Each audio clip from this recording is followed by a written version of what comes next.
one, we had to apply for the permit, we had to come in and do the whole impervious thing. I just feel that if we're all being held to the same standard, Yeah, well, listen. This is why you gotta get permits, all right? For everything. If you don't and know I- what you need a permit for, call the township. They will tell you what you need a permit for, you all can go right? online and they'll tell you what So, you need a permit this is why we're here at this point, for. I mean, even because of that, because of no permits. So, I think even if, like, say, the pool I'm sorry, if the pool, continued to exist and the shed continued to exist, but just not the deck, I mean, I could live with that, but it's, the deck is, it's just right on top of us. It's really disappointing. Could I say something in response to that? absolutely, I can't wait. Go ahead. Just speaking to the mic, Bill. Yeah. We're willing to take down that whole side of the deck to make it an L instead of a U, so they're not even seeing anybody. All right, well, That side, from our standpoint, it doesn't matter where they are in that deck, it still oversees our yard. And it's well pretty- above that it's pretty 6-foot obvious fence, at this yes, point. Yeah. But, yes. so, I'm grasping for ideas here, if anybody has one. I mean, I got an idea. Come on. Raise the fence. well, that, no. Hold on, let's, no, I don't think it is possible. Am I correct in that assumption, Bob? Without a variance. They would need a variance to raise the fence. Right, without a variance. So, but, are you guys willing to raise the fence if need be? All right, come on up, you guys come up. I'd like to say, this is Ronald Tavares again, he didn't really finish it. Even if you raise the fence 8 feet, if they're sitting on top, so they're gonna still be able to see that. It's the fact that they're really spending time looking down at my wife while she's in the pool. Listen, we're trying to, make this work here. Yes. All right? All right? So, go ahead. I just don't understand. I literally have one party a year, that's it. Yeah. July 4th, that's all. Listen, I'm never, from it's their not like, standpoint, they did the right thing, you I guys did not understand do the that, right thing, and I'm here okay? now to- And we're just trying, right now, we're trying to get to a point where everybody's sort of happy. Yes. And then, that's what we're doing here, so. understand. I totally understand. So, listen, I mean, at this point, I have a couple go more ahead, questions. Gerard. Did you pull a permit when you did the fence? yes, You got a permit for the fence? I did. Okay. 'Cause the property, when we first moved there, it looked like junk. It was like falling apart, the fence, there's like 4 foot of grass, there was all junk. I figured I was doing something nice, making the neighborhood look better. I didn't know I was invading someone's privacy. We talked, I thought we were okay. If there was a problem, she could've came. I could've talked to her and said, I'm sorry, we can work something out. Cause it's not like I have a party every day. It's not like I'm in the pool deck every single day. It's not at all. I have one party and it's July 4th and that's it. Yeah, okay, all right. Anybody else, thank you. Anybody else like to come up? All right, so we're just gonna go with it, all right? What's the pleasure of the board? If you guys wanna make conditions, that's totally fine. If not, it's totally fine too. I don't, at this point, I'm not here to, litigate this thing any further than it already is, so. All right? So, what's the pleasure of the board? Any motion to approve or deny? No, I didn't hear what she said. I was gonna say, I would like to approve on the condition that they remove the pool, so approve the shed, remove the pool. I would like to add to your conditions, can I?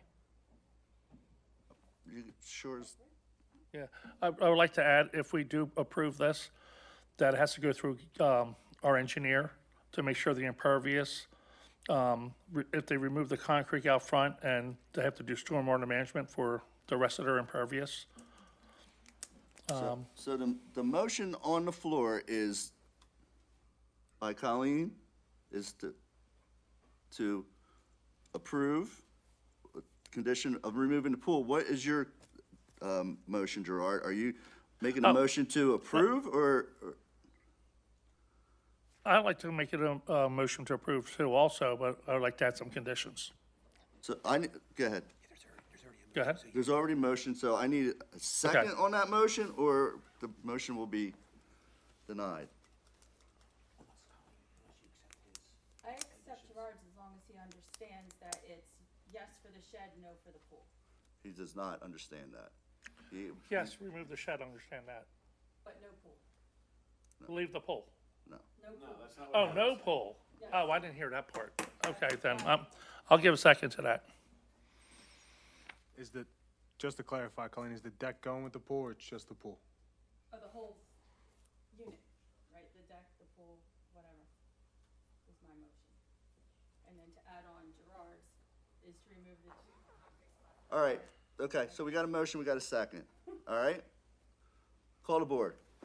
So we're voting to remove the pool and the concrete, is that what we're? You do not have to, you do not have to vote for that. You can say no to that motion, Okay, or yes, okay, okay? I'll call the board.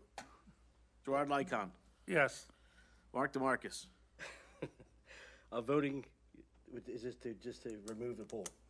That's, Yes? Can I ask a question? That's the motion, is really, it's very, Why don't we just deny mine and then Gerard say what you have to say? Or withdraw. Well, let's Gerard. rehear yours, just to confirm. I thought I heard you correctly. all right. Withdraw your motion, Colleen, please. Pardon me? I'd like to withdraw my motion. Okay, withdraw your second, Gerard, please. I didn't hear what you said. Withdraw the second? I'll withdraw the second. Okay, all right, I'm gonna make a motion to approve on the condition, right? Removes the concrete slabs that are out front and takes down the side deck and adds 8 feet to the fence where needed.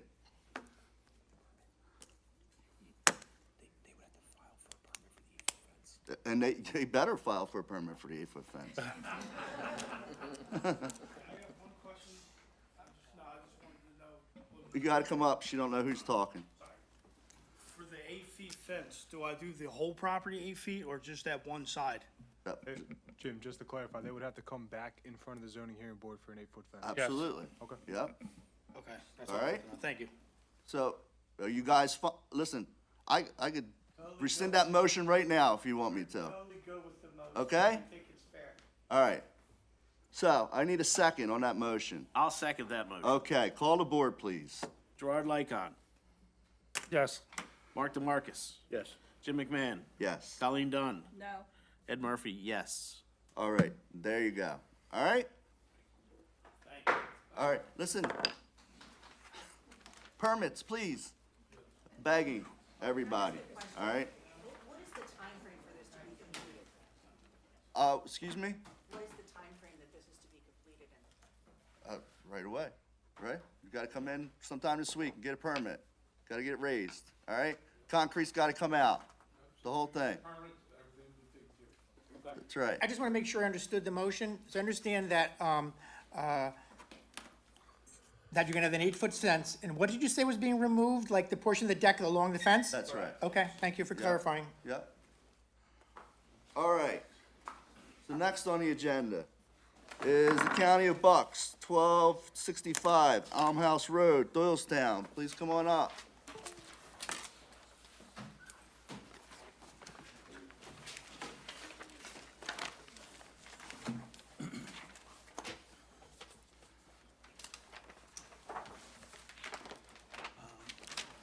Do you have your mail-ins, sir? Yes. Do you have Hi your, there. your mail-ins? Yes. Please hand them to our solicitor, please. Thanks, Dan.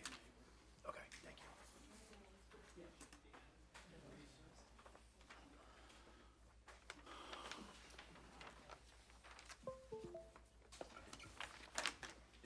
And Mr. Greaser, the property, was it posted?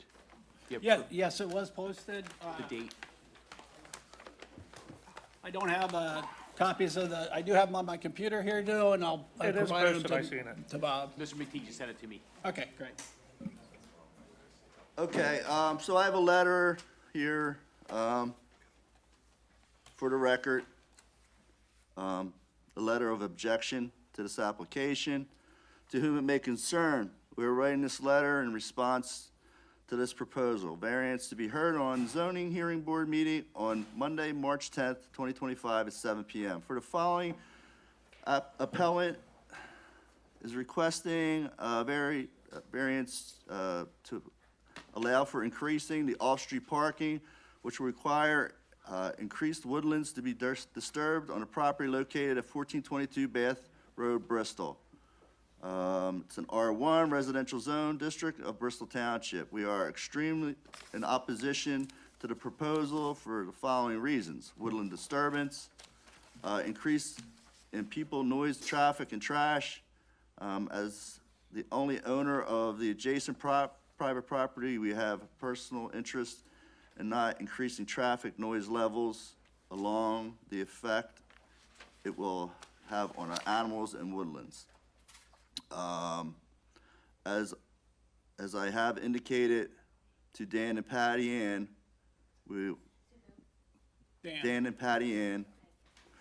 will be out of town for the scheduled hearing on the Township Planning Commission set for March 4th and the zoning hearing board set for March 10th.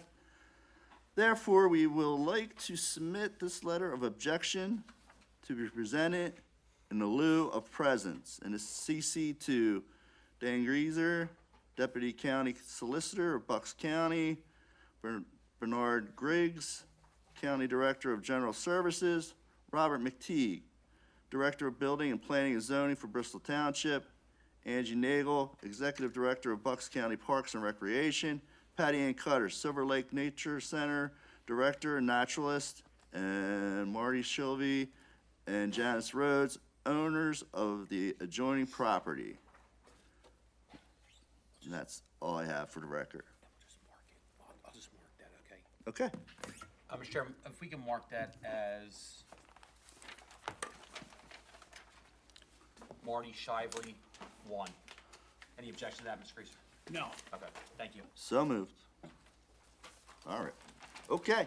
All right, good evening, board. My name is Dan Greaser. I'm a deputy county solicitor for the county of Bucks. I'm here representing the county tonight. With me, I have our project engineer, Pat Foley, thank you very much, from RVE, and also Mr. Walter Mims, who is the director of Neighborhood First, the program we're going to talk about for a little bit tonight. We also have a few members of county staff here in case there's any other questions that the board wants to ask. So what we're here about tonight is the property located at 1422 Bath Road. It's right in the heart of Bristol Township here, right? We have, Bucks County has the Silver Lake Nature Center, which you're all probably very familiar with, 460 acres of trees. There's a lake there. There's lots of green, lots of animals there. When I drove over here today, I almost hit a couple of deer running across Bath Road. But that's the property, right? And right in the heart of that property, there's 4 1-acre parcels, right? And those are the 4 parcels we're gonna talk about tonight. The one on the top, which you can't see, if you back it up one, so on the very top here is where Marty and Janice live. That's 405. You'll see their house is right there. The next parcel is where Neighborhood First operates right now. And you'll see there's a house there. It used to be a bar, I'm told, about 25 years ago, before the county purchased it. And then there's 2 other parcels right below that. They're all about 1 acre. The county owns the bottom 3. And this plan, right, is to consolidate those 3 lots in an effort to provide a little bit more room for Neighborhood First, a program in your community here that helps kids. If you go to the next slide. So this is an overhead of the lots themselves. I took off the top lot, the Janice and Marty lot. It's just right above these 3 lots. And that's the top picture shows you the existing structures and, an overhead shot of the 3 lots. The bottom right hand is the proposed construction. And really we're doing 2 things here. We're asking to put in a modular structure. So the program has a little bit more room to operate in. Right now, they service about 25 to 30 kids a day at that site. And they're limited to that one house that's located near Bath Road that you can see in the overhead picture. The idea is to spread the kids out a little bit more. With this modular structure, it'll bring the kids down a little bit further away from Janice and Marty's property, and it'll provide a little bit more room to operate and to provide these necessary programs. Next slide. So I was going to ask Mr. Mims to come up, if you would, and be sworn in, and just have him talk to you just for a few minutes about the program itself and what it does for the community here in Bristol Township. You have to be sworn in. Walton, W-A-L-T-O-N, Walton. Do you solemnly swear or affirm the testimony you're about to give will be the truth, the whole truth, and nothing but the truth? I do. State and spell your name, please. Walton Mims, W-A-L-T-O-N, M as in Mike, I, M as in Mike S. Wait a second, I'll give you a mic. Good evening. Hey, Good pretty evening. loud. Okay, there we go. Hey, well, what's your occupation? What do you do for a living? I'm Executive Director of the Neighborhood First Program, which is an intense mentoring monitoring program for youth. Okay, and how long has Neighborhood First been around? Neighborhood First, the inception of the program was very close to 2000, 2001 was the early developmental stages, so I guess close to 25 years or better. And how long has it been at this location at 1422 Bath Road? Since 2005, so I'm guessing very close to 20 years. Okay, and what is the purpose of Neighborhood First? What's the mission of the nonprofit that's located there? Well, the short story is that years ago there was a conversation had at the county level with regards to what's being done to our youth in the community. James Wells, Assistant Director of the Detention Center at the time, was challenged. Assistant Director of what? Assistant Director of the Bucks County Youth Center, was asked and somewhat challenged to develop a program in the area so our young people won't be sent out of the county to receive services for mentorship. So we developed the program.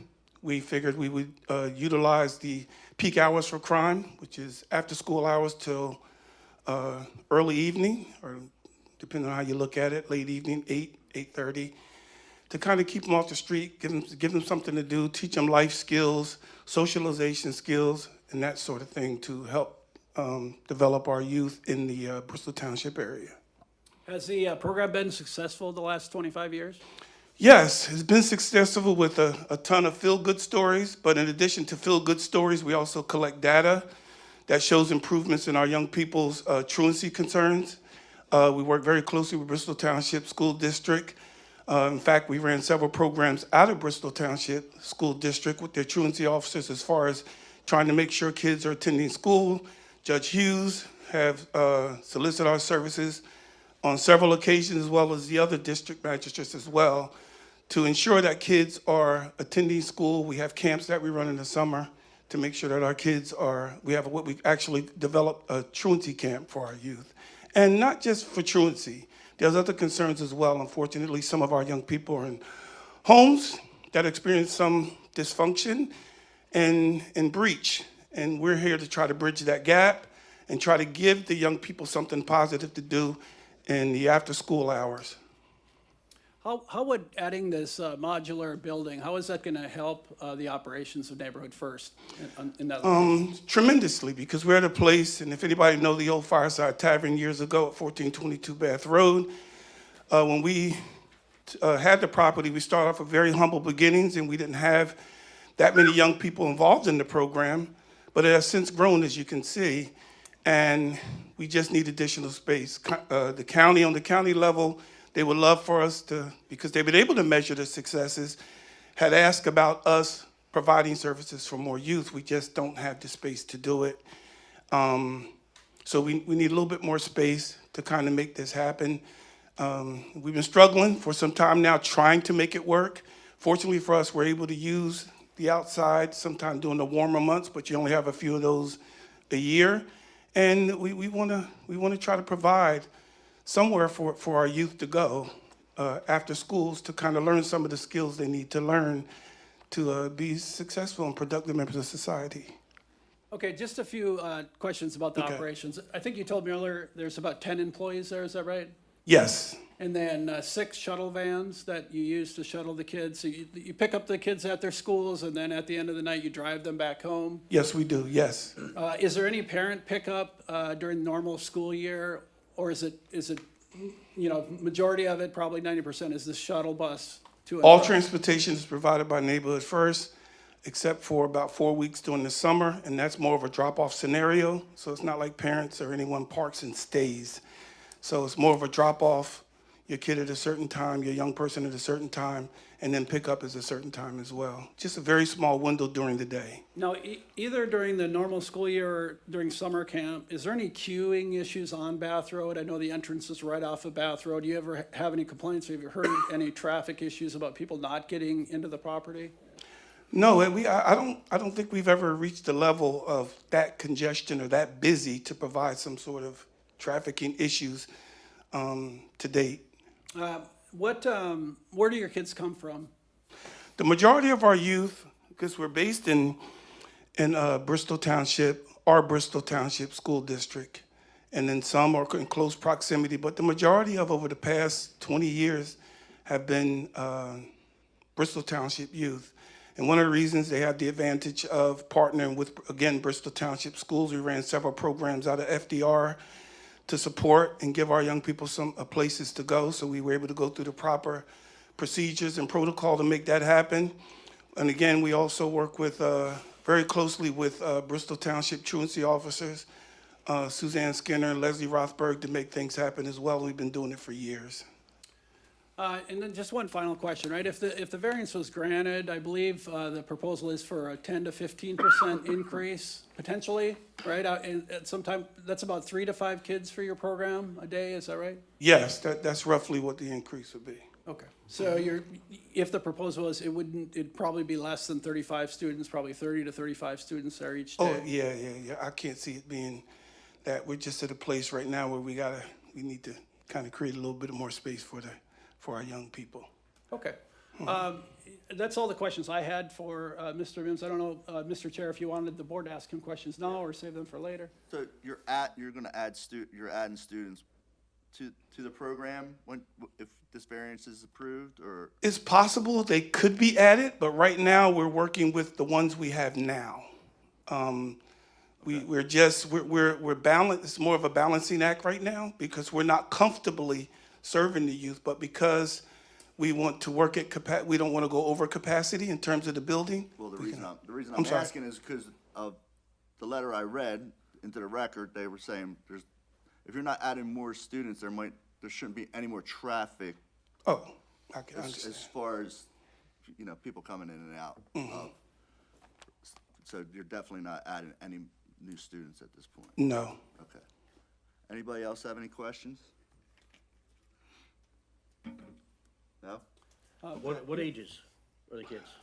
Ages 13 to 17. And we recently, maybe within the past year or so, they've noticed a trend where some of our younger youth, if you will, are kind of getting into some things. So we're trying to offer some prevention program as well to keep them from getting to that point. Thank you. Anybody else?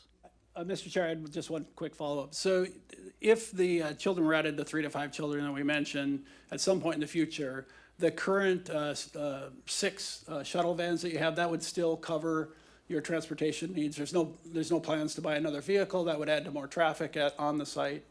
No, that's not the plan. Okay, Thank you. Okay. Go to the next slide, please. So what we're here about, now that you know a little bit about the program, is the 2 variances. We have the project engineer who will speak specifically about each of the variances we're asking for. I did want to offer just a couple of introductory comments on the parking variance. We looked at the township records, and this property was zoned as a community center, right, in 2005 when it opened there at 1422 Bath Road, and it's continued to be that community center, that B6 use under your zoning ordinance. I think when looking at that section of ordinance, it appears that is the best fit for this use, right? But I don't think it's a great fit, because I believe that type of use is more of like a senior center where folks are driving there for bingo. The parking requirements for a B6 community center, when you do the math, is very high, right? It's over 50 spots, and you heard from Mr. Mims, he has 10 employees and 6 vans that are primarily being on the site every day. So that's a much larger parking requirement than is probably necessary for this type of use. And that comes into play with the woodlands too, right? Because our engineer here was faced with your ordinance when he was putting together these plans. He's trying to do the best he can to get as close to the ordinance standards, right? So that we don't have to come in for a variance. And so these two requests kind of tie together. So I just wanted to mention that, and I'll turn it over to Mr. Foley here. Do you solemnly swear or affirm to tell the truth, the whole truth, and nothing but the truth? I do. Your name, please? Patrick Foley. There you go. Yeah, use this. You can move around. All right, thank you very much. Good evening, Board. We're here to talk about the 2 variances requests that our application has. One is for parking, and the next is for woodlands. And the next slide, please. What we have here is the blow up of the new parking lot facility on the lower right-hand corner of the site. What we are doing is trying to maximize the amount of parking to meet the ordinance. However, due to the environmental conditions on site, we're also maintaining the natural resource protection. So we're including 53 new parking spaces, formalizing the parking lot area, and creating a circulation pattern for that parking lot as well. Next slide, please. And then from there is regarding the woodlands removal, which is the second variance, as we are removing, clearing the front part of the land, we require additional woodland area removal. The 3 colors we have here are the blue area is the protected woodland floodplain area, and that's approximately 1.5 acres. The green area is the woodland area proposed to be removed, and that's approximately 0.32 acres. And then the tan area is approximately 0.32 acres is the tan area, 0.6 acres is the green area, just for a correction at that point. So the 2 variances are hand in hand. To add the additional parking area where the existing lot is wooded, lightly wooded, as the following pictures will show you. So we're requesting variances for the parking variance as well as the woodland area. If we can just go to the next slide, you can see this is a aerial photo done without the leaf coverage. So you can see there is an open area on the middle part of the site. Yep, I got it. I have kids. Over in this area is more of a slab on grade that's currently utilized by the Silver Lake Nature Center for some storage in that area. And that's also included within our woodland area. So that part of this woodlands is counted. So we're a little conservative with our woodland area removal. And next slide, please. These 2 photos are current pictures of the woodlands area that we're discussing. From the aerial photo, you can see the concrete slab area, the storage area in that corner, and the lower right-hand picture was taken from the neighborhood first, pointing towards Bath Road. Part of the woodlands, part of our project, we were also required to do a PIND, a Pennsylvania Natural Diversity inventory. What we had was part of that inventory, it's an online inventory to the state agencies. They review it to see if there's any impacts, and if there's any impacts, we have to provide additional information for that. We did have 2 impacts for those while we did the online research. One was the DCNR, the second was the Fish and Boat Commission. Both of those agencies did provide a no impact letter. We did meet out on site with the Fish and Boat Commission, that they walked the site, and then they provided a follow-up letter with that as well. So, just tying it all together, with the woodland, removal, we did go through the state agency review process for that, and we do have the clearance letters there as well. I think that's all the questions I had, or information. I don't know if the board had any for Mr. Foley. Anybody have any questions for Mr. Foley? So let me just ask a question here. So you're taking down woodlands to add to the parking spots, is that correct? Yes, that's accurate.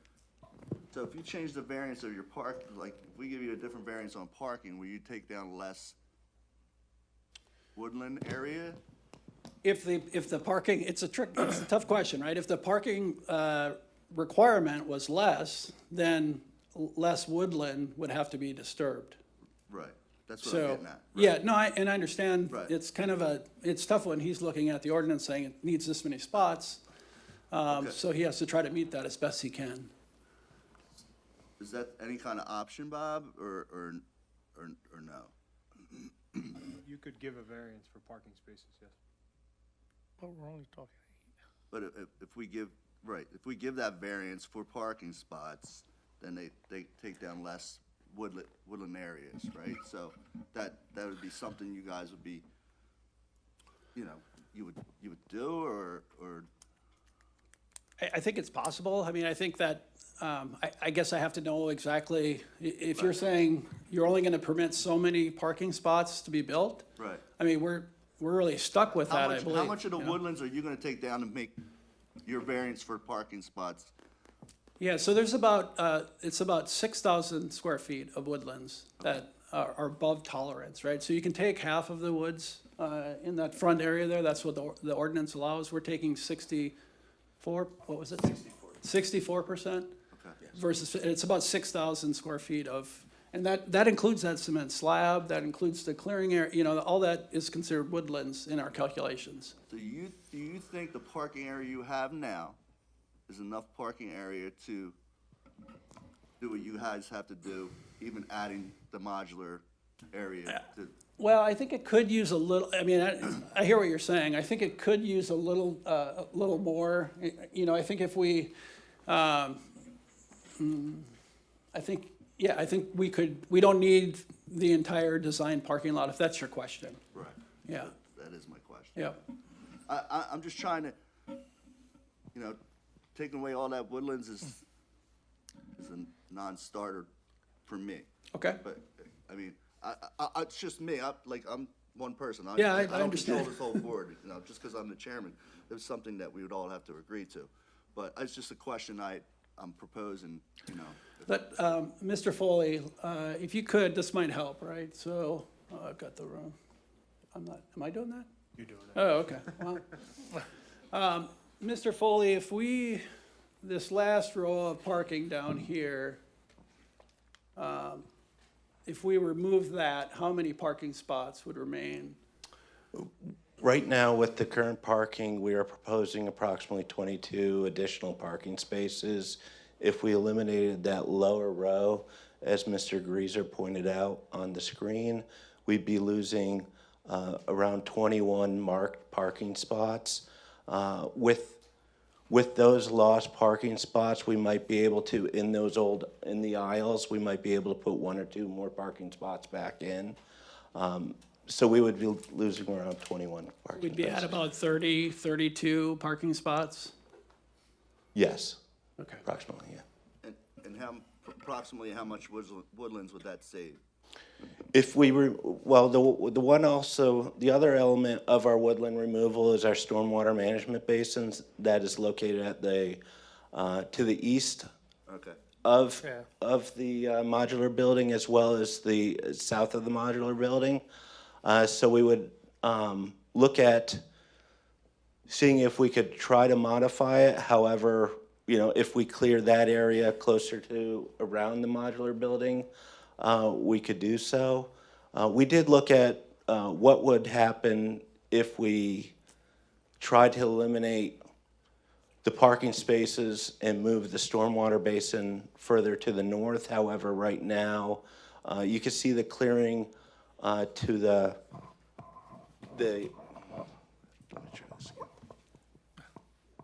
you can see this clearing right here actually provides an access path to the path along Silver Lake as well. Okay. So we were looking at going, if we can move this modular building further north, we really impact the parking count up in the existing neighborhood first parking.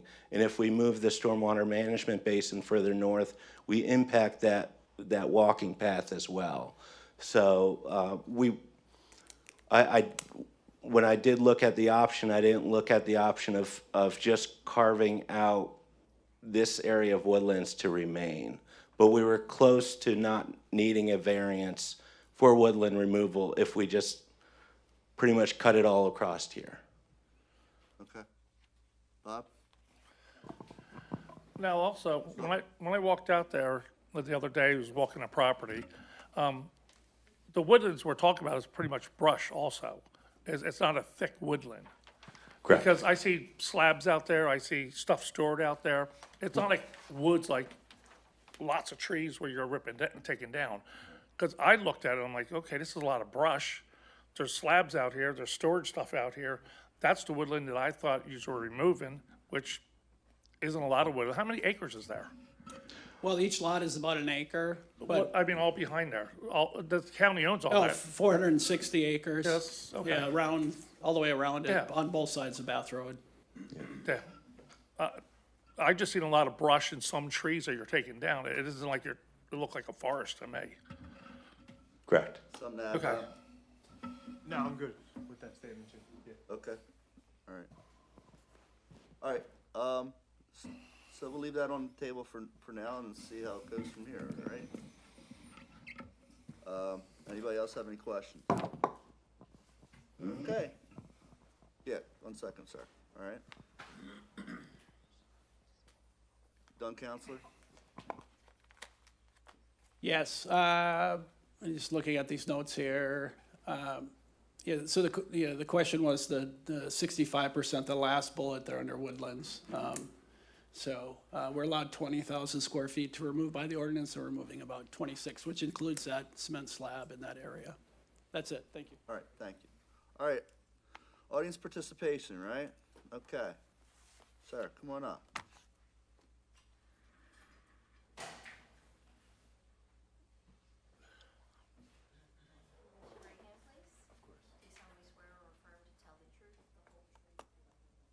Absolutely, yes. State your name, please. Yes, Alan, A-L-A-N, Hermley, H-E-R-M, as in Mary, E-L-Y.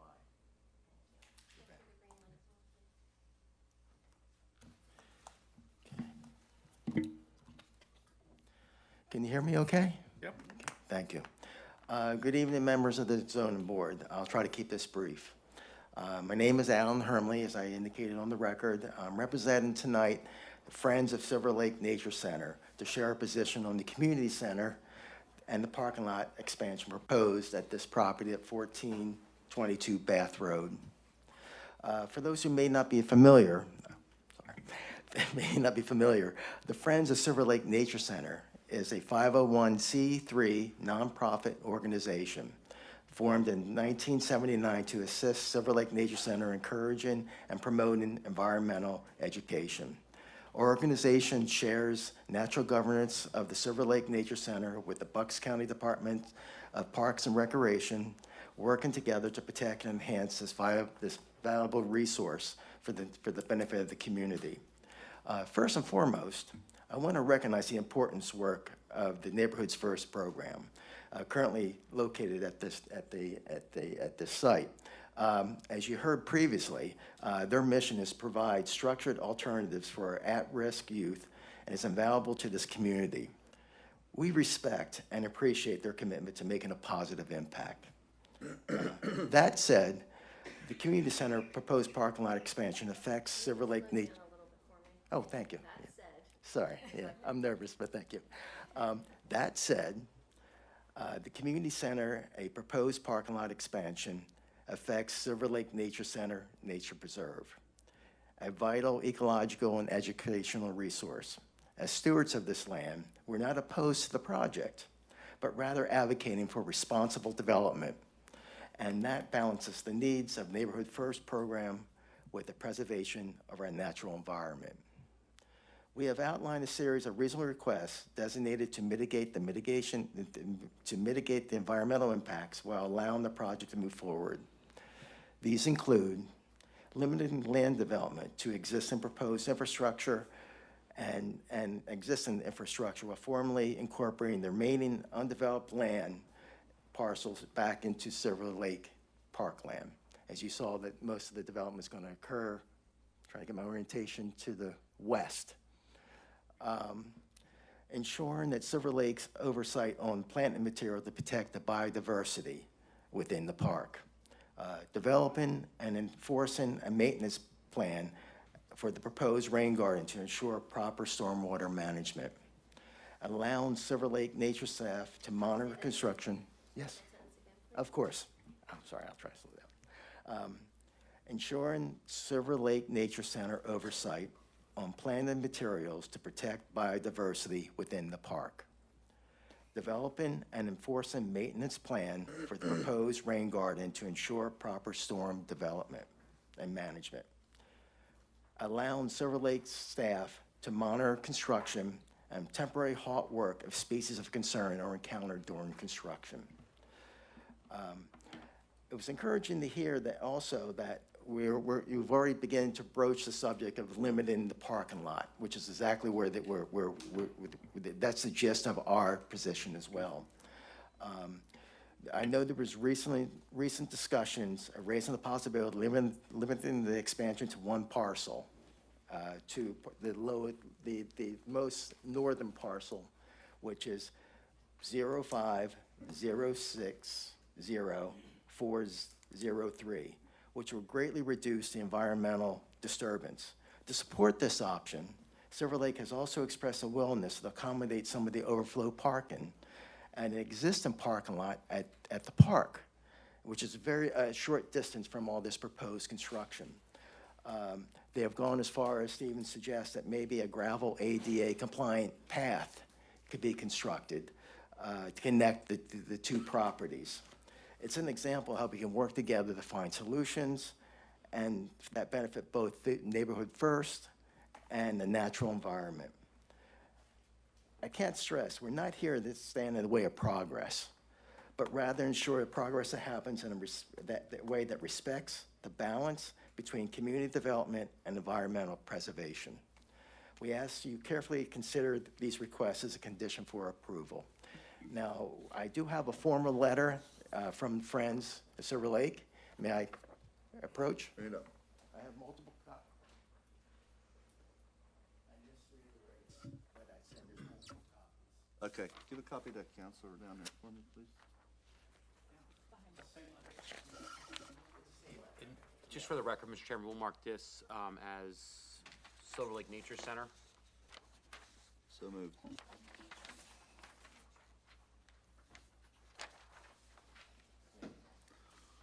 I just wanted to conclude. I want to thank you for your time and consideration. Okay, thank you. So my next question would be, were you guys in front of planning already? Yes, we went in front of the planning commission last week, and they tabled the application until next month. We had some AV issues, we had some other What about issues. stormwater management? You been to engineer yet? Yes, Pat, come on up. He knows some of these answers better than I do. Yeah, the engineers reviewed our stormwater. We're finalizing, resubmitting back to the engineer, but overall, the stormwater management approach, you know. Right. In respect to Mr. Hermley's letter, did you guys take in any consideration what he had to say, or no, at this point? Yeah, I mean, the Silver Lake Nature Center is on county property. We have a close partnership with them as well. Neighborhood First, Silver Lake Nature Center, the Friends, right? We try to all work together. Okay. We certainly understand they have, nature, and we appreciate that. We like folks who want to keep the county park.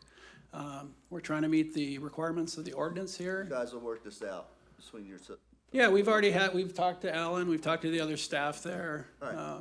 Great. About solutions. Sounds great. Anybody else from the audience like to come up? Come on up, sir.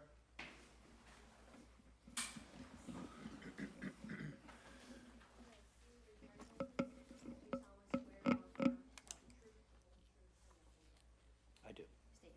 Kyle Locks, Loucks. Hi, oh, thank you, yes, on. Thank you. I'm a volunteer at the Nature Center and for an organization called the Mid-Atlantic Center for Herpetology and Conservation. Mid-Atlantic Center for Herpetology and Conservation, MACHAC, we call it, if you want to call it that. And also a reptile survey called PARS, P-A, Reptile and Amphibian Survey. It's PARS, which is Pennsylvania Amphibian and Reptile Survey. About 5 years ago, being a volunteer for this, basically for the State Fish and Boat Commission, sponsors the MACHAC, which is a nonprofit, to do reptile and amphibian surveys. We were approached to do box turtle surveys, eastern box turtles. Everybody's familiar with box turtles, right? Right, everybody's familiar with box turtles? They're all cool stuff. They are not on the PNDI list. We had the PNDI list, PND list, which is the I don't know what you call it, yeah. PNDI list. They are not threatened, they're not endangered, they're not a candidate species, but they're on a list called a species of special concern in the state of Pennsylvania, which basically means you can't take a box turtle. You can't touch a box turtle, you can't possess a box turtle, an eastern box turtle in the state of Pennsylvania. I know we all did as kids, right? But we can't do that anymore, all right? Because their habitat's being fragmented, bulldozed, poaching, road mortality, you name it. So they're in decline. So we decided to do this study, and I was told about box turtles on the Delha side of the road. And I found, now this is, box turtles are poachable, so I hate saying these, I don't like saying this stuff in public because they do get taken and sold, black market, whole 9 yards. But there's a large population on the Delha side in a small area. I was really surprised and thrilled. I spent 5 years on this project, all under Patty Ann as the director, under her guise, and let her know what I found. And she also expressed interest to do the park side. So I did start doing that over the last couple of years in minimal time. Long story short, that property right there, we see brush this time of year, but in the spring it becomes habitat. And I found turtles right there. And if you know box turtles, they are a specific area. It's about 250 yards in diameter they can wander. And they were found actually right on the bottom, on the border between this park property and the lowest, this more southern thing there. But they don't just stay there, of course, they wander. So I've been working with this gentleman here. I appreciate that. We've been trading emails. And great organization. I'll let you get more information about you for another project afterwards. Thank you. All we want to do is save turtles, right? I'm not here as a tree hugger, if you would, but I'd like to save turtles. I'm willing to work with the county. We have actually proposed what we could do about that. All the other stuff notwithstanding with the other proposal, we'll worry about that later. But I do have to ask, what is the timeline? What are we thinking what the timeline is of the construction? That's important. Well, we have to get land development approval first before we can do anything. We don't have that yet, so the timeline's really not set. Okay. All right. So it's a fair enough answer. Couple months. Yeah. I don't know how long it takes, as long as we know. Because we like to survey the area first, remove anything we found. Yeah. Yes, sir. Yeah, it would definitely be at least a month or two if we got land development approval quickly and got a contract awarded. We definitely So let's say you inform them when you're going to start. Yes, we've been in contact. We have some fencing options already laid out to protect the box turtles and other creatures that might be in the area from the construction site. And this is our nature center, the county's nature center. We don't want to hurt the turtles either. you know. Okay. All right, great. You fine with that, sir? I'm just about, so yeah, so thank you, just so we know that it's a small piece of property, but it is inhabited by species that can't run away, okay, when there's bulldozers coming, so. We do appreciate the county willing to work in with us, and we'll take care of it. Thank you for hearing me. Beautiful. Okay. Everybody good? So, as a board, do we just want to, go ahead, Mark. Huh? I think that's everybody, right? Nobody else? Okay. The proposal as far as the parking spaces go, or do we just want to? Less park, okay. Okay. Counselor, you gave us a number of spots at one point when we brought up the shrinking of the parking. Yeah, the current design is 53 spots right now. Okay. If we remove the last row, it's about 20 spots. Okay. So if you wanted to potentially limit us to a number lower than 53, I don't know what your pleasure is. Okay. It does. What is there now? Yeah, my only comment, right, and I have to do this as a taxpayer and also a county employee, this has been designed, we'll have to redesign it, so there'll be more engineering costs associated with that, but again, it's your variance you're granting, so you're certainly able to do that. Okay. What do you have there now right now? Existing. Existing. There is about 30 spots that are existing, they're not all marked. And at present time, even after you build the modular area, will that be enough spots for you guys to do what you have to do? I think so. Mr. Mims, if you'll come up quick. He has the best knowledge of the day-in-day operations there about how much, do you think that 30 spots or maybe 35 spots? Yep. It'd be close. It's tough for me to say right at the moment. It'd be close, but probably just a few more than that. So 10 more. Yes, because some of the space is utilized for recreation as well. 45. Yeah, I'm thinking about that. Feelings? Huh? 45's 15 more. Okay, 45. That's realistic. Everybody cool at 45? And that's less woodlands that'll be disturbed after the. Yeah, it'd be less, and it might end up, because of the engineering, it might be even, it'd probably be even a few less than the 45, but, yeah, the county's happy with that number. That's the variance for the off-street parking, that's the variance for the woodlands, right? So less Okay. woodlands disturbed, less parking spots. And I also like to add, yes, and Neighborhood First wanting to work with Silver Lake, I think that would be a compromise, because there has been times where we did utilize their parking space, using their parking area, which we don't mind, and they utilize ours as well. Yeah, this is what we're here, Absolutely. That's what we're trying to do, compromise. And you guys get together and you guys compromise to your heart's content. Yeah, we're trying to get to a certain spot right now, Yeah, so. I just spoke with the engineer, 45, a maximum of 45 spots is acceptable. All right? Gerard? Good. Good? All right. I need a motion from the board on the conditions we just stated. I'll give a motion for it. I need a second. I'll second. Call the board, please. Gerard Lycon. Yes. Mark DeMarcus. Yes. Jim McMahon. Yes. Colleen Dunn. Yes. Ed Murphy, yes. Good luck, All guys. right, there we go, everybody. Thank you, Bart. Thank you so much.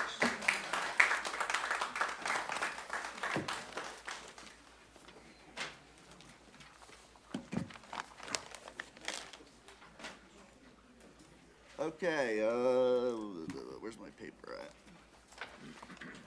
That's your agenda paper, Mark. Next on the agenda is Charles Adder, 400 East Lincoln Highway, Langhorne. Please come on up.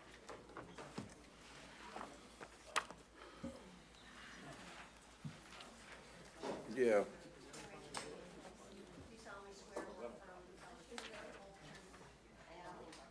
Absolutely. Nice meeting you finally, Bob. You too, Sean. I met you a couple times. I don't remember, I'm tired. Yeah. Mr. Etter, do you have, Quicker than everybody wants me to be. Mr. Etter, do you have proof that you notified the adjoining abutting property owners? You have and your that mailings? Yes, thank you. And that the property was posted? The property is posted, but the sign got blown off. There's only the zippy tie and a piece of yellow paper there. I don't know how long ago it got blown off. There's only the zippy tie and what? I'm sorry. There's a zippy tie and a piece of the sign on his fence. The sign got blown away. I have a picture of it. It shows that you sent them, that's all, that's what I need. That's what I need. Got it. That's a picture of being posted. Okay, I'm gonna ask you some questions. When you take the microphone, I'm gonna ask you a couple questions on the record. Thank you, sir.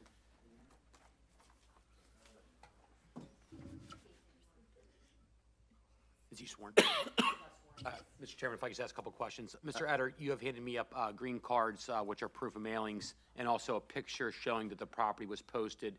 You informed us that the property was posted at least 2 weeks in advance of That's correct. Okay, thank you. Okay, proceed, sir. Well, first of all, I'd like to apologize, 'cause I'm really horrible at public speaking, I'm really tired, but Bob and I have been going through this for quite a while, trying to get this settled. They had requested numerous things for me to take care of, which I did, on top of something that they were concerned about, and I said, fine, I'll take care of that tree that Bo was talking about in the back, and tree. And they needed off-street parking supplied. So I ended up hiring a guy, he went there and put a driveway in, I didn't know he didn't pull permits or anything like that, and here it turns out becoming an impervious surface issue. So basically, I'm just asking for a variance on the impervious surface so that we can get 2 cars parked off the street. Okay. It's about 5%, I think, am I correct, over? You're permitted 40, you're at 56%. Okay, I'm sorry.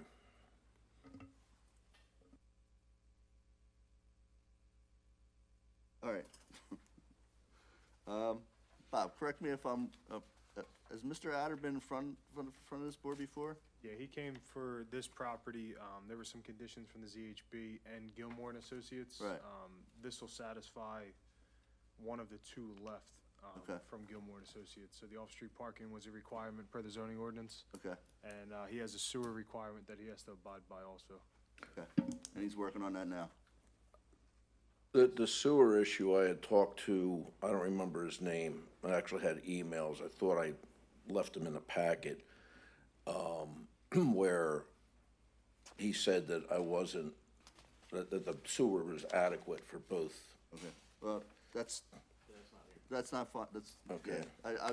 I just, it looked very familiar to me, that's why I asked. Yeah, it's been around for a long time now. Okay, that's all you have, Mr. Adder? Okay, anybody from the audience? Come on up, sir.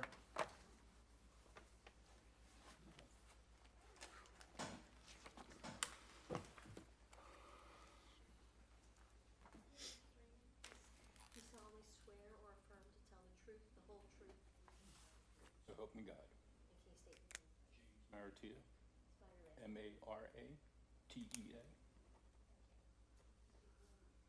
Good evening, Board. My name is James Maratea. We are at 603 Cedar Avenue. We share a wall with this gentleman's house here. Just wanted to find out what was going on. First thing we got was a certified letter. No identification on who it was or how to contact this gentleman. We just want to know what's going on. We want to know what the plan is or what's happening here. 16% over impervious surface on a driveway that he had to put in. All right, is there a driveway being Parking. installed? I'm sorry, wait a minute, you're talking over top. I'm sorry. Say that again. Go ahead. Is a driveway being installed? It's already installed. It's already installed? Mm-hmm. Okay, it's the blacktop where beyond your backyard? Oh, it's in the backyard. Yeah. All right, yeah. you gotta Okay. talk to us. Sorry about That's that. okay. That's all right. I was just wanting to find out what it was all about. Okay. And actually was hoping to meet the gentleman here. Okay. So that we could maybe change contacts, and since we share a wall. It's a beautiful thing. All right. Thank you great. very much for your Thank you. time. All right. Appreciate it. Yep. All right, anybody else? Yeah, I have a question. Is this a rental property you have? That's correct. And I totally get that off-street parking, I'm all for it, you know, keep your cars off the street. The gentleman or the person, whoever you do rent it to, I don't know who you rent it to, has a work truck, a box van, that he parks on the side in the mud. That was supposed to be in the driveway. Well, I there's- had a discussion with them about that. There's a race car trailer, and I'm assuming it's a race car trailer, in the driveway or something That else. I wasn't aware of. It has a, yeah, it's a big white trailer with a I Chevy don't live symbol. there, but yeah, I'll have to go by and take a look at it. I wasn't aware Yeah, that was there. the off-street parking's great, but not to store a race car trailer and something else is stored next to it. Right. I agree with you. I was not aware of that. Yeah, it's, So I'm gonna have to so correct that. if this is for parking cars there, the trailer Exactly. can't be there. Exactly. I wasn't aware. Yeah, it's not a of it. small trailer, it's pretty big. Is it? Yeah. Are you gonna take care of that, Mr. Aaron? Oh, I'll take care of that. Okay. All right, I need, what's the pleasure of the board? I'll make a motion for this. I'll second.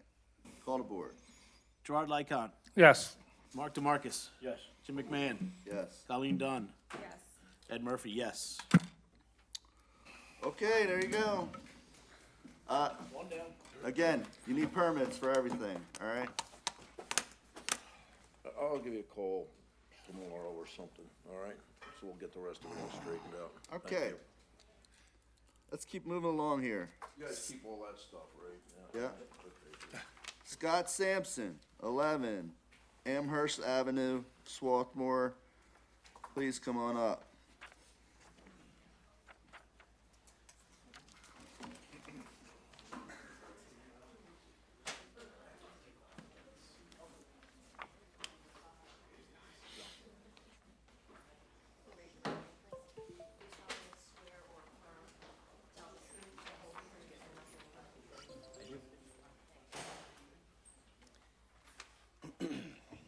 Sir, do you have proof of your mailings?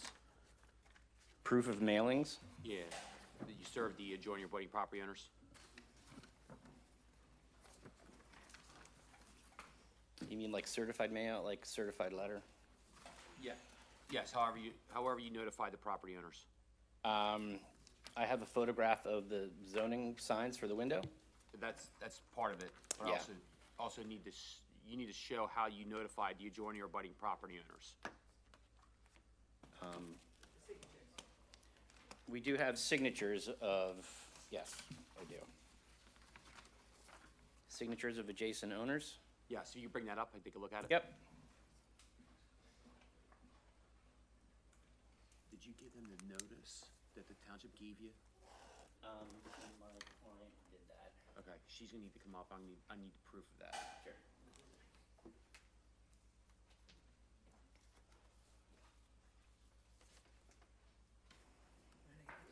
Looking for these. Maybe they're looking for these, yeah. Yes, yeah, I'll ask her questions. Yes. Yeah, okay.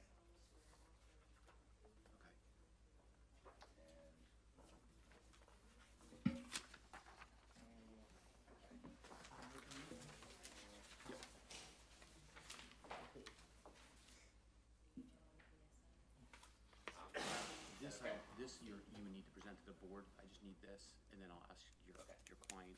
Her name is. Her name is your client's name. Arena. Thompson, okay. Ms. Thompson, I've been handed some documents. The property was posted with the placard from the township. Do you know what the date of that was? I'm sorry, say that again, I didn't hear you. Yeah, the township gave you or somebody involved in this a placard to post on the property? Yes, that was, I got it on Monday, I think it was the 24th. Okay, and the property was posted on the 24th? Yes, it was Okay. posted like around, I guess maybe 4 after I got off of work. Okay, great. Thank you. Okay. Proceed. Hello, my name is Scott Sampson. I am an architect working with Acorn Tiny Homes and also Ms. Thompson.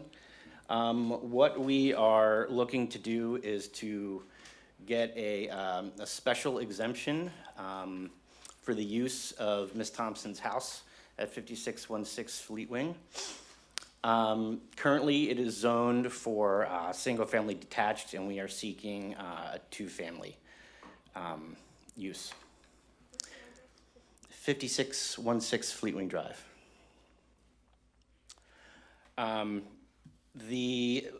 What our intentions are is to essentially add a second story onto the top of the existing home.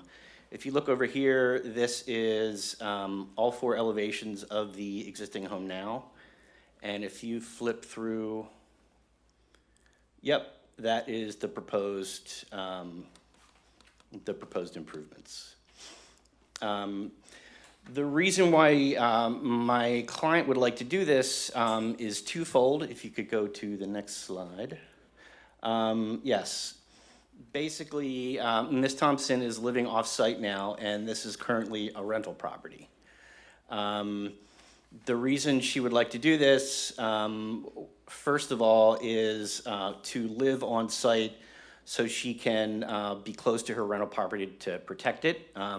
The current tenants have caused some damage, and she would like to live close by to keep an eye on things. And there's actually a slide with some photographs of some of the damage that's happened. The second reason, if you go back one slide, thank you, that there's a financial hardship on Ms. Thompson because she is paying for a mortgage, but she's also paying rent in an apartment. So the idea is to be able to live on the property, add a story, all within the parameters of zoning, and thereby minimize the financial hardship. I think it's also important to note that other than a proposed new stair at the rear, so there's a separate private entrance to the second floor, there would be no increase in building coverage or impervious surface coverage.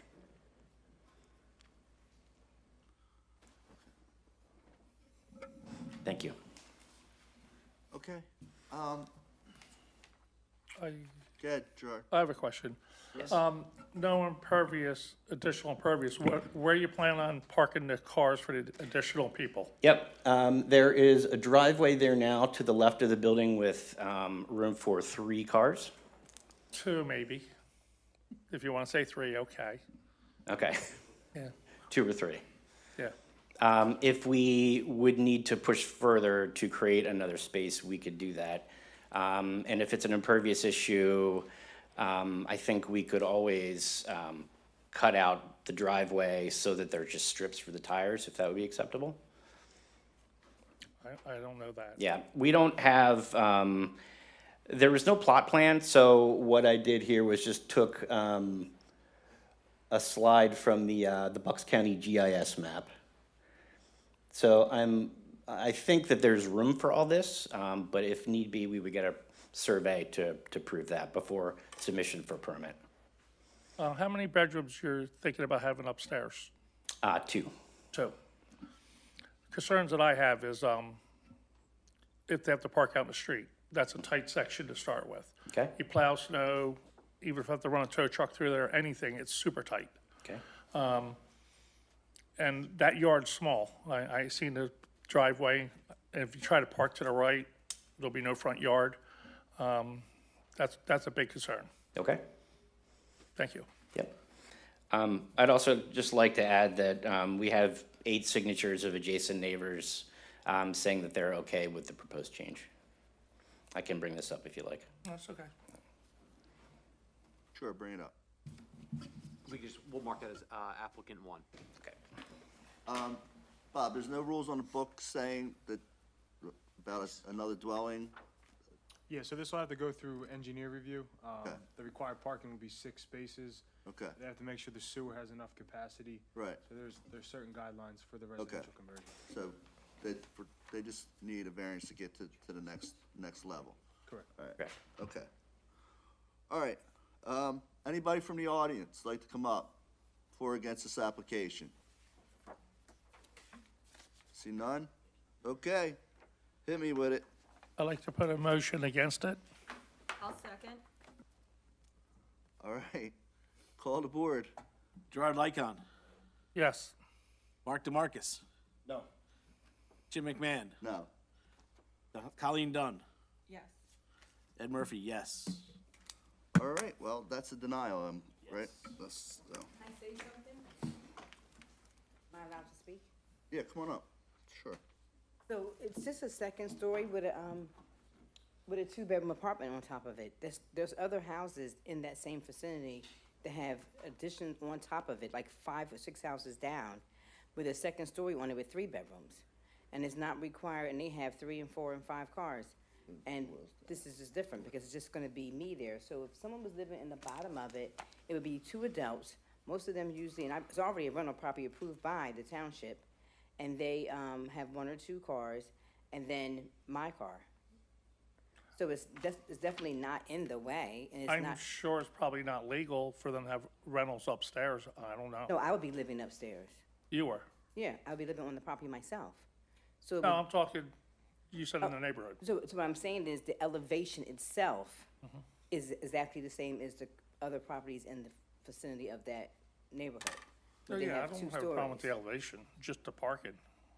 So, and the parking would be, so I could add a driveway to the other side, because the backyard itself is big, it's huge. So that driveway could extend itself back. That driveway, All right. it could send itself back and move the fence. Okay, Ms. Thompson, at this point, you've been denied, but, okay, here's your options, right? So you Okay. can resubmit plans for parking, right? Your next, you know what I'm saying, Mr. Sampson? Yeah. All right? Or you could appeal to the Court of Common Pleas in Doylestown to appeal the decision of the board. Okay. But you have 2 options. The first option is probably your best option, be my guess. I'm not a lawyer, but, you know. I understand. But, that's your 2 options at this point. And But- thank you. Okay? Okay, Thank you very much. All right. Georgine's Incorporated, Michael Nagel, please come on up.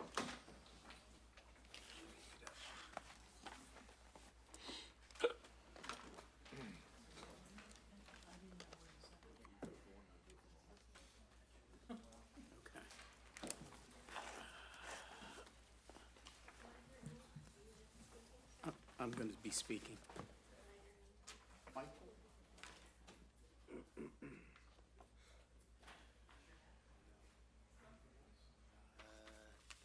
let you know in a second. I'll ask you a couple questions when you get sworn in.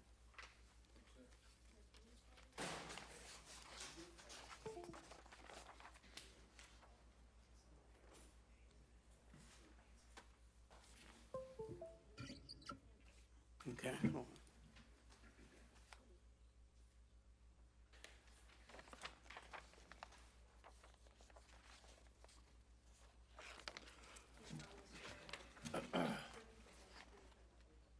I do. Mr. Nagel, you handed me some documents, one of which is a picture showing that the property was posted on February 21st. Is that accurate? Yes. Okay, great. Thank you. All right, you can proceed, sir. I'm here to represent Georgine's and their, to get a variance for a sign that was put up in repair at their location at 1320 Newport Road. It's a request for a variance to repair and replace it. It was an existing changeable sign that was there for about 30 years.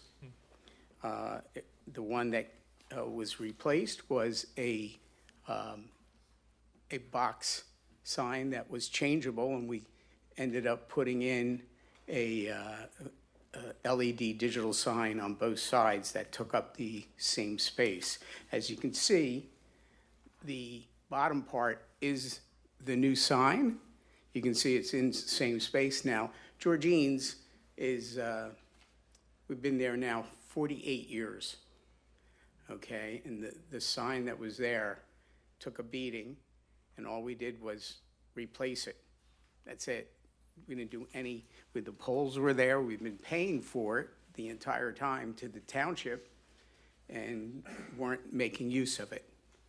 So, picture B, oh, you're at the next sign already, okay. Okay. The sign is 3 by 6. Roughly, it does have a bigger space that the box sign was there, but we used the existing space. Nothing was updated, it was just switched over as far as that goes. We didn't realize that we needed a permit just to replace the sign because of the fact that we did not exceed the space of the old sign. As far as complying with the limited restrictions that are acceptable to the neighbors that live on the adjacent streets, we tried to contact them. We only had one person that indicated it was too bright at the time. We did post the hearing that we were having this evening. Let me get to that slide there.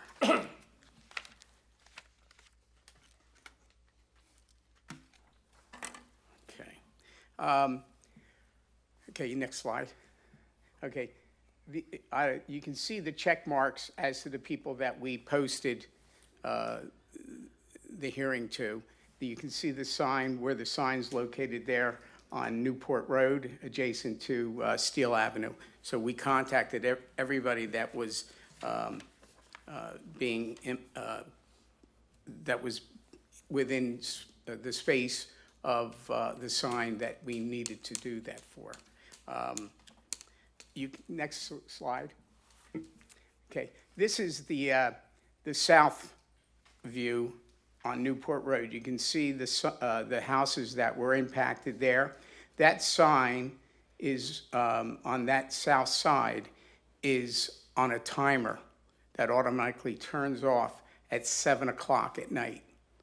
And we came up with that time because of the fact that the neighbor said it was, you know, too bright for his bedroom. So that sign turns off. This is the north side sign. You can see it's really not that bright. That's the north side, yes. This is looking from the south side right here. You can see that the sign is not that bright, and that's during the day. At nighttime, when it's on the other side, the sign is at 50%. You can see, next slide, well, okay, this is across the street. This is our parking lot. There's no houses there that are affected by that. Okay, let me get to, and then the next slide, you can see the other house that was affected by the sign. Now, on the next slide, these are examples of the different messages. We don't have a lot of messages up there. It's just informational. You know, the only other thing that we might have up there is a wedding. That's it. It's not like they scroll constantly. They're on a timed basis. And as far as putting a lot of animation or any of those things that would be distracting, there's none. It's a static sign. The sign that we had before was static. And the only reason we went with this one was the fact that we don't have to do anything. It's all done electronically through through Wi-Fi. We didn't have to run any additional wiring or anything. It just got put in the same place as the old sign. Next slide.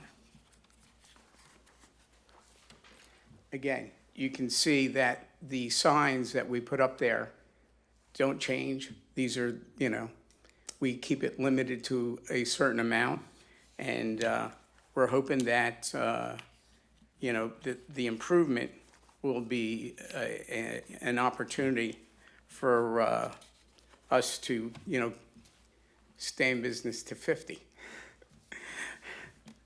Since it seems, okay. The other thing is the ambient light from the sign makes it a safer area there at night, even though it is not, we have it controlled to 50% of the extreme. So that light still helps since there's no real lights there in that area. There's no flashing or bright lights. As far as the programming goes, it's a work in progress. We're hoping that we'll get it to a point where it won't be a problem. And it's not a problem right now, but if it is, we can adjust it. And, you know, if anybody brings anything to our attention, we'll work on it on a timely basis. It's not like we're looking to do this and create a problem. So that's basically it. Okay. Any questions? we'll get to you in a second, ma'am. The top two signs, are they illuminated too? No, well, yes, they were, the Just normal. faceplates were, broken and worn, so we just got new faceplates and put them in ourselves. And they stay on all the time? They stay on all the time, but again, there's been no increase in the power or anything, like the lighting is the same. We didn't put LED lights in there or anything, it's still the regular lights that were in there. They were lit before, is that correct? Say That again? was lit before? Yes. Okay. All right, thank you. Come on up, ma'am.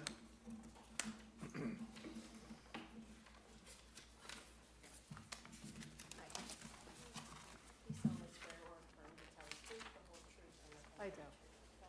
Lisa McDonald. McDonald. I just have a question. I live on Steel Avenue, and I want to make sure that that sign does actually go out at 7 o'clock at night, because I can see it. That's what Mr. Nagel stated, right, Mr. Nagel? That's what I want to make sure of, yes. Come on up, Mr. Nagel, please. Hold on, not yet, sir, hold on. No, he says it goes to 50%. The sign is remotely controlled, okay? We have the south side turning off at 7 PM right now. Of course, that was during the winter time, so we might adjust it according to, Light savings time. Yeah, right. So, and the other side, which is facing the north side, in looking at it, people, were driving by saying it was bright. We cut that down to 50%. So, and that's about 5,000 Kelvin, 5,000 K. So it's not any brighter than the fluorescent tubes, brand new for. Her side. Yeah. Goes off at 7. Okay. It does it. Say again? Her side go off at 7 o'clock. Her side goes off at 7 o'clock. Okay. Now, right now it does. Yes, But it does. Probably could be later now because of the daylight savings. Yeah, we haven't adjusted. That was during the winter time. Okay. So 8, 9? I want an idea because I live Tell us what there. time you would like. Oh. Tell us what time you would like. 8 o'clock's fine. Okay. Yeah. So, there you go. Thank you. Anybody else? Come on up.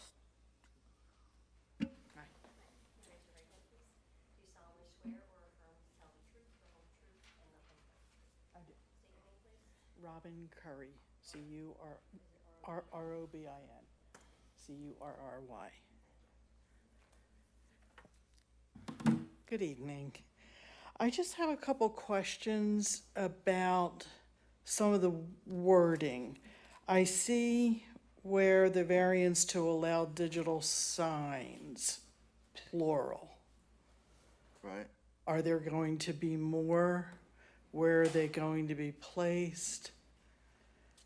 It might be the back and the front. Yeah, it's or two-sided, so it's Two-sided. plural. Right, okay, so that's what's meant by signs. Okay, I just didn't want signs popping up. And are they all going to be on the side of the restaurant and not in the parking lot? Because that's what concerns me. Just the way it was previous is the way it's gonna stay. Okay, so it was just for this one? Yeah. Okay, Yep. I'm good. Okay. Thank you. Yeah? Anybody else? Going once, going twice. All right. I need a motion from the board, please. I'll give a motion for it. Second, please. I'll second. Call the board. Gerard Lycon. Yes. Mark DeMarcus. Yes.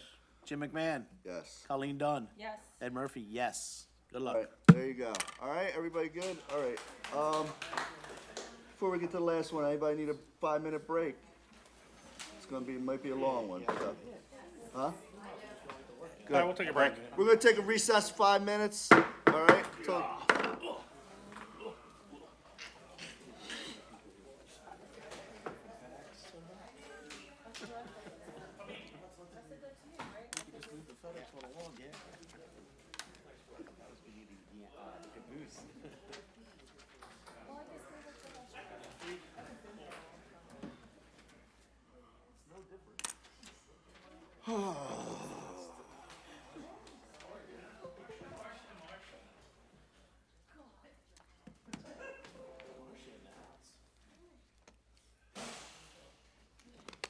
I gotta use the restroom, we'll get started right as soon as I get back. They were here for FedEx. I was too.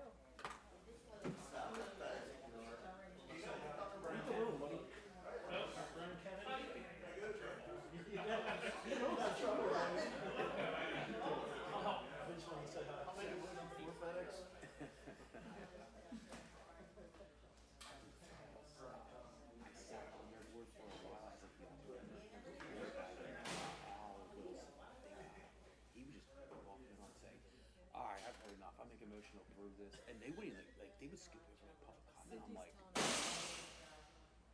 Leave his on.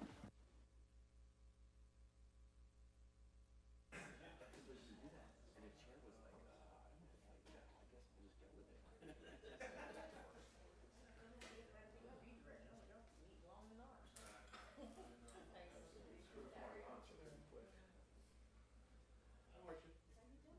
You? Is this your seat?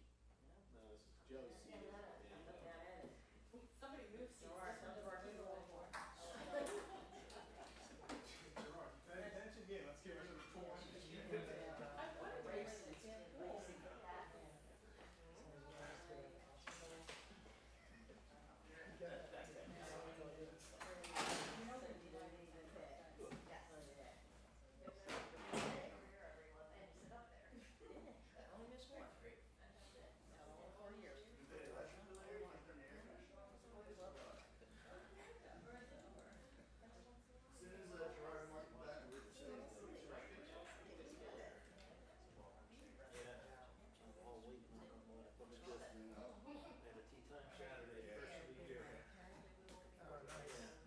There you go.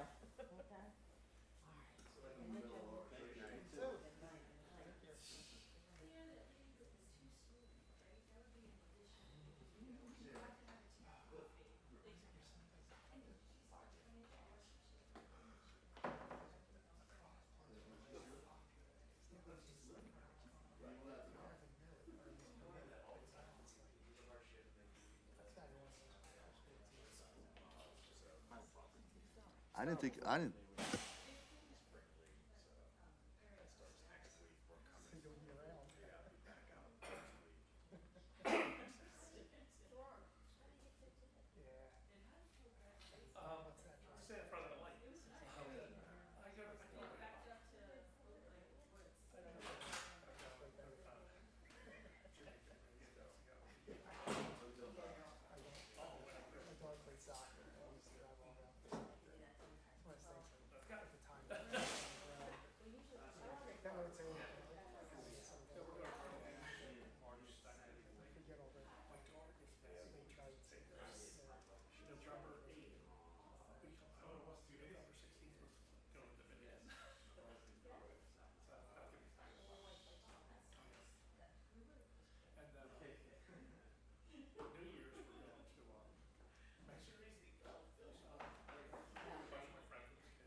Next on the agenda is FedEx Freight Incorporated, 2200 Forward Drive, Harrison, Arizona.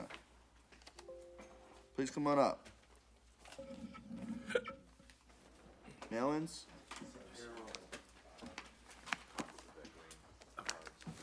We have, I don't have pictures of the posted notice, we have one though. okay, and do you know the date was posted? You can just say it on the record. You know what date was posted? Was that Monday after, At least 14 days? Yes. 14 days, okay, so it you was just did it on 14 the days record ago, for me? 2 weeks ago, Right. Monday. I do not, right. Sean Gallagher, SHAWN. Yes. Mr. Mr. Gallagher, you advised that the property was posted 2 weeks prior. Is that correct? That is correct. Thank you, sir. Okay, you can proceed. Good evening. My name's Sean Gallagher with Buchanan, Ingersoll and Rooney, and I represent the applicant FedEx. This is an existing truck terminal that was approved by the township in 1993. It has been operating for some time above capacity, and we are requesting, in connection with the land development plan, 7 variances. I will let our engineer go through each one of them. Some of them are quite, I would say, de minimis. Others are overlapping because they're impacting a woodland and floodplain and implicate different parts of the ordinance. I don't know if you have our.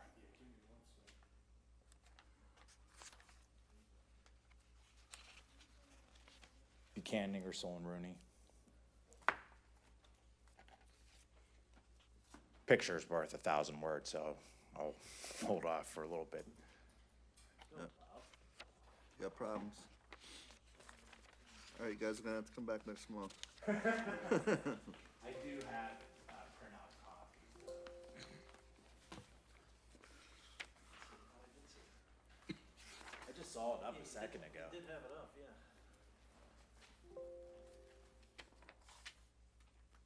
You must have just got back from Clearwater too.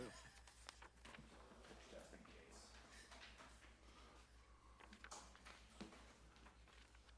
Thank you. We can share, we're good. Okay. You can, Mr. Gallagher, if you don't have any pre-marked exhibits, I'll mark this as A1 for applicant 1. Thank you. Okay, there we go. Problem solved. If you could just go to the first one. So this is an existing site. As I was saying, when this was approved in 1993, there was always an expansion planned. It was shown on the plans. And the one common hardship I would note is to the north, towards Newport, that is an existing stormwater detention, and it's also pretty steep once you get closer to the road. And from a practical standpoint, you wouldn't want to build there anyways because it would be moving closer to all those homes. So if you go to the next slide, the only 2 ways we can go are east and west, and you can see there's a graveyard on both sides. So I don't think we're going to be bothering anybody, any of those residents. But with that, I will call my witnesses to explain the current need and why we have to expand, and then our engineer to go through the variances. Michael? You can go back to the first slide, please. Do you solemnly swear or affirm to tell the truth, the whole truth, and nothing but the truth? I do. Your name is Michael? Michael, last name is Gee, G-E. G-E-E? Yep, like the E without the Mick on it.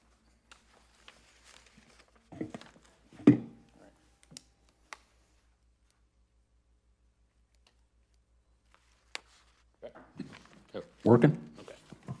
Use that like that, can you pull it over? Yes, I can. All right. Mr. Gee, can you just state your name for the record? Michael Gee, And with whom are you employed, Mr. Gee? FedEx Freight, Inc., Okay, and what is your position? Service Center Manager. And how long have you been in that position? I've been a Service Center Manager for, I guess, 18 years. Okay. I've been at this location for 13. Okay. And what are your job duties as Service Center Manager? First and foremost, I'm in charge of the safety and welfare of my team members there. That's top priority at FedEx. Other than that, I work with customers, work with vendors, employee teams to manage the pickup and delivery of shipments in our business, and as well as care for the facility. Okay, so you're very intimate, you understand the operations and the day-to-day operations? Yes. Okay, and what are we looking at here on the screen? So we're looking at our facility and the site as it exists today. There on 2509 Bristol Pike. Okay, and I see a lot of, well, explain the site. So we go up. So you turn into the site down the long driveway at the bottom of the screen there. Like Sean said, this facility's been in existence since the mid-90s. There was a plan to expand it at that point by the original builder. The satellite photo that we see right now is probably taken some point during the middle of the day at low peak activity. You can see that because there's not a lot of equipment on the yard in comparison to what's there in the early AM or in the PM hours. Let me say, Mr. Gee, can you tell the difference? I mean, there's a separation between the yard and the parking area. Can you explain that? The parking area is to the left of the diagram there. I think it composes approximately 84 parking spaces right now. And you have more than 84 employees currently? Yeah, we currently have 89 employees. Probably will be at 90, 91 in a couple of weeks. Okay. And then if you can explain the yard. So the yard, encompasses storage of extra trailers, parking of, well, we would call them tractors, but trucks, right? Box trucks as well. Most of those are off the yard in this photo right now because, like I said, it is midday. So most of our power equipment is out on the street. You can see in the right lower corner there some multiple units stacked up, and that's kind of a lower representation where we're having to triple and quadruple stack trailers there to keep them out of the way, just so that we can maintain activity through the yard. There's a lot of moving of equipment, turning the dock to get things done as it exists today. So I see that and when you first saw this was just an indiscriminate, pick a day of satellite photo. Right. The first thing you said to me was what? That this isn't reflective? This is not reflective of our peak operations or a busy day for us, right? This is midday where things are not present that are typically there early AM and the PM when we're at max employee count, max activity on the yard. So why does the stacking of all these trailers present an issue for circulation and safety? So, double stacking trailers like that, there's not really, there's not a curb stop. There's none of those things, right? So you kind of run the risk of backing into equipment. We're trying to avoid collisions on the yard, any kind of impact to our employees. We don't want to see our drivers hitting equipment or damaging equipment. And the more congested it becomes, obviously, the higher chance of that we have happening. Okay. And if you could go to the next slide, please. So we're looking at an overhead of the proposed improvements. You're familiar with this? Yes. Okay. And all of the bays, will they be used? Will that help? The bays on this proposal right here? Yes. Yes. Okay. And will all of those additional spaces in the yard, would they be filled? Yes. Okay. And this would help with, so this would greatly reduce circulation. Would it also help have any community benefits? Yeah, we would actually have to move around less equipment, so we would not have to turn the dock as many times during the day. So we wouldn't have to pull as many trailers in and out from the dock, which would actually have a net benefit to, the noise impact to the So you have area. backup beepers and? Yeah. Okay. And the yard's going to be expanded, I would say. Not only for these days here, but this will be used. Yeah, that section there would be for power equipment parking, tractor parking, where we don't actually have enough spaces currently right now for our current tractor pull. We're actually parking them up by the building in non-preferred locations. They're next to the office. And that kind of overlaps with the current employee parking. Yeah, so we would to push that out there to make space for that, it would negatively impact our current employee parking area where we would lose parking capacity. So you said that you don't have enough parking spaces for your current employees, but you also have other visitors that come to the site? Yeah, we have, obviously vendors, customers come for dock pickups or drop-offs that will visit the center pretty much every day, right? We're also a safe haven for one of our subsidiaries, Custom Critical. So when they have like high-value shipments where they want to be in a secure location while they're taking their hours of service because they're team drivers, we provide them safe haven. I've had as many as 6 to 10 drivers there at one time, just as luck would have it, right? And that adds further congestion to the actual yard. Okay, and this proposed plan, this would address? Yeah, that would address those constraints as far as congestion on the yard, parking capacity. Okay, I have no further questions for Mr. Gee.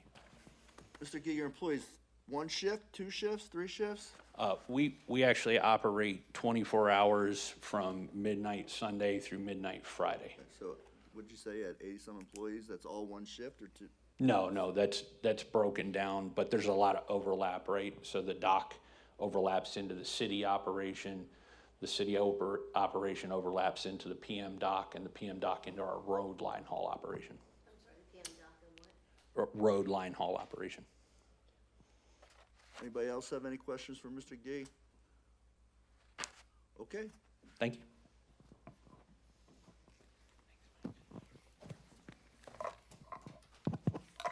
Raise your right hand, please. Do you solemnly swear or affirm to tell the truth, the whole truth? I do. Brian Conlon, Conlon, Brian, and I'm with Langen Engineering and Environmental Services. And Langen is the project engineer for this project? Correct, yes. Okay. And you are this is one of your projects? Yes. Okay, and you're responsible for the design? Yes. Okay. Can you explain the hardship with this property, the overall hardship, which I had mentioned? I think yes, and I think you described it well, Sean, when you started. Again, you can see by the unique nature, the long skinny driveway into the site, and then I guess the triangular effect of the site. We are completely on the northwestern side, surrounded by the wooded areas. Again, as Sean mentioned, on the very north of the property, actually I use my pointer, the very north of the property, our stormwater, there it is. I don't see her. I'm having trouble with it. You see it? There we go. Our stormwater infiltration basin at the very top, which is very sizable, which I'll mention in a minute. And then again, we have the cemetery to our perimeter. But again, really the uniqueness of the triangular shape of the property and the steep slopes at the top as well. Okay. So we've identified 8 variances, and we've listed them variances 1 through 8. I believe there's a plan that supports this. Yeah, I think this might be better to walk it through though, but yeah, that's good. So I'll run through the variances again. We worked with the FedEx team to develop the layout they had, for their operations. And again, the majority of it to the western side, this doesn't work too well, but to the western side of the site is a new employee parking lot. And then again, the main facility itself, we expanded to the east, which is more for the internal operations with the trucks and, everything that Mike expanded on. So the variances we're seeking, and they are kind of lumped together, and I'll go quick, but section 205-109C3 is regarding buffer yards, and this is for a buffer yard that's adjacent, for an industrial zone, which we are, that's adjacent to a commercial zone. The southwest, the bowling area, the bowling alley is right in front of us there, so we're adjacent to that. That's the commercial zone. There is a 25-foot required buffer, and we're providing that for the majority except one little area. And again, I apologize, my pointer doesn't work. But right here is the gate access for the employee lots, so it extends out 4 feet into that required buffer. So instead of 25 feet, we're asking for 21 foot for that one area there. And a part of that is already non-conforming, right? Actually, there it's undeveloped. The non-conforming is the next area. So that's one area. Section 205-109C3 is buffer yards adjacent to residential districts. and that's the area adjacent to the cemetery. Oh, is that one good?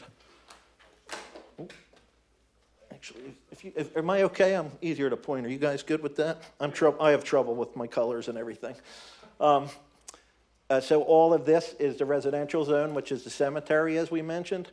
So this existing buffer in this one corner, you can barely see it, but there's a 27.1 foot dimension. That is existing nonconformity. A 30-foot buffer is required along all this edge, which we are providing. Again, that's one existing nonconformity. On the east side also requires 30 feet. We are expanding there. We are requesting a dimension of 16 feet in lieu of the 30 on that eastern side. We are enhancing that because we are removing the buffer with an enhanced landscape buffer that does meet the code in that area. Okay, the next two are both impervious coverage. Again, 205-57D of the ordinance is for just your typical maximum impervious surface ratio of 65% for the zone we're in. The existing is 40%. I'll note that previous plan that was approved had a 53.5% impervious cover that was planned for the expansion. And with this development, we are asking for an increase to 86.2% impervious. Section 205-107, again, is the same impervious variance, but it's based upon the site capacity calculations, which is just calculated in a different way. So for that, we have a net buildable site area of, a next maximum impervious surface of 7.83 acres, and we're asking for a variance for that for 10.13 acres. And again, that's just based on 10.13 acres, and that's just based on the site capacity calculations. Next is the next two, or again into the environmental ordinance requirements. 205-107B requires that floodplain shall have a 1.0 open space ratio, and woodland shall have a 0.8 open space ratio, and 0.8, sorry. And we are asking for a variance to disturb 0.92 acres of floodplain and 1.3 acres of woodland. All of those areas are up in these colors here, basically for the new employee parking lot. And section 205-108A is this is basically a similar one. This just states that floodplains should remain undisturbed except for access issues and if the design is approved by the township and the DEP. So again, we are asking for the variance I just mentioned for a disturbance of the 0.92 acres of floodplain. And just to be clear, you are seeking DEP and the township's approval for that? That's correct. We still have to come to the township for planning commission, of course, and the land development and all our DEP requirements. Almost done. Number 7, section 205-108D2 provides that no more, again, the similar play on the woodlands, but just another ordinance section, no more than 20% of the woodlands associated with the environmentally sensitive resource shall be altered. Again, as I mentioned, we are just proposing to disturb 67.1% of that wooded area. And finally, again, there's another just a different code section, 205-130C, that talks about setbacks shall be based on the resource restrictions, meaning the floodplains, et cetera. And we're asking for a 0 setback from that, which is associated with the other variances I mentioned. I know that's a lot. I will say, obviously, we do have to go to DEP, Conservation District, for all our requisite approvals besides coming back to the township. We are accommodating all this new impervious area with our stormwater management basin that's on site and enhanced storm drainage improvements with the new design. Is there an impact study on the woodlands or no? There is, we submitted, not an impact study, we did submit our PIND search. We've gotten one hit from the Philadelphia Boat Commission, and we're following up with that. I'm sorry?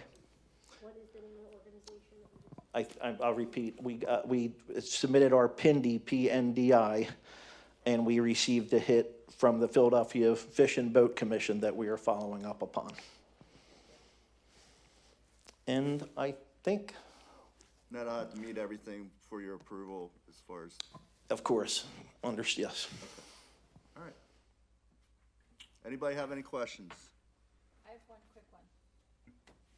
I was reading the title insurance and I see that you have 4 easements on there. If granted, you'll be able to verify that, you know, all 4 of those entities will grant you what is necessary to move on? Yes.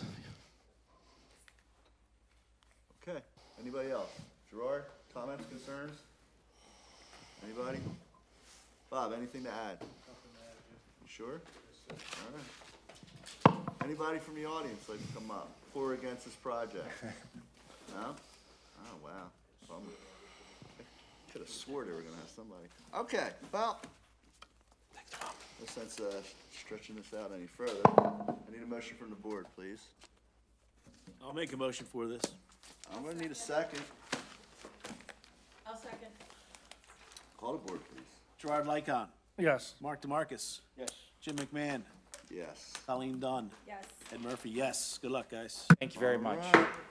I need a motion to adjourn, please. I'll make that motion. Second? I'll second. All in favor?